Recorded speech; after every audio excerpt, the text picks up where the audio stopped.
ನನ್ನ ಮೇಲೆ D K Shivakumar ಮೇಲೆ ರಾಹುಲ್ ಗಾಂಧಿ ಮೇಲೆ ಕೇಸ್ ಹಾಕಿರೋದು ಏನಂತ ಕರೆಯೋದು? ರಾಹುಲ್ ಗಾಂಧಿ ಅವ್ರ ಮೆಂಬರ್ಶಿಪ್ನೇ ರದ್ದುಗೊಳಿಸಿದ್ರು, ಅದಕ್ಕೆ ಏನಂತ ಕರೆಯೋದು? ಏನಂತ ಕರೆಯೋದಿದ್ರೆ ಈಗ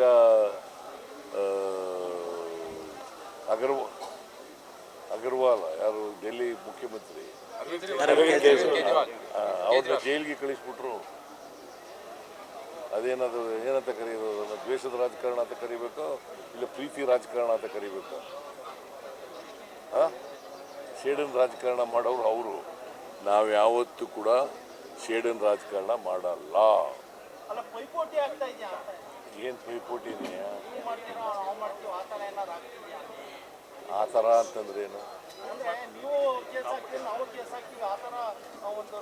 ನಾನು ಹೇಳ್ದದು ಪುನಃ ನೆನ್ನೆ ಹೇಳಿದ್ದೀನಿ, ಮತ್ತೆ ಕೇಳ್ತಾ ಇದ್ದೆ ಅದೇ ಪ್ರಶ್ನೆ. ನಾನು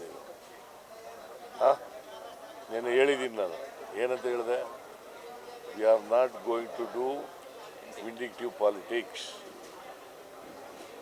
ಗೊತ್ತಾಯ್ತಾ? ವಿಂಡಿಕ್ಟಿವ್ ಪಾಲಿಟಿಕ್ಸ್ ಮಾಡೋ ನಾವು ಇವತ್ತಿನವರೆಗೆ ಮಾಡಿಲ್ಲ. ನಾನು ನೆನ್ನೆ ಮೊನ್ನೆ ರಾಜಕೀಯಕ್ಕೆ ಬಂದಿಲ್ಲ. ಇವತ್ತಿನವರೆಗೆ ಯಾರ ಮೇಲೂ ಕೂಡ ವಿಂಡಿಕ್ಟಿವ್ ಪಾಲಿಟಿಕ್ಸ್ ಮಾಡಿಲ್ಲ. ಅದು BJP ಅವರ ಕೆಲಸ.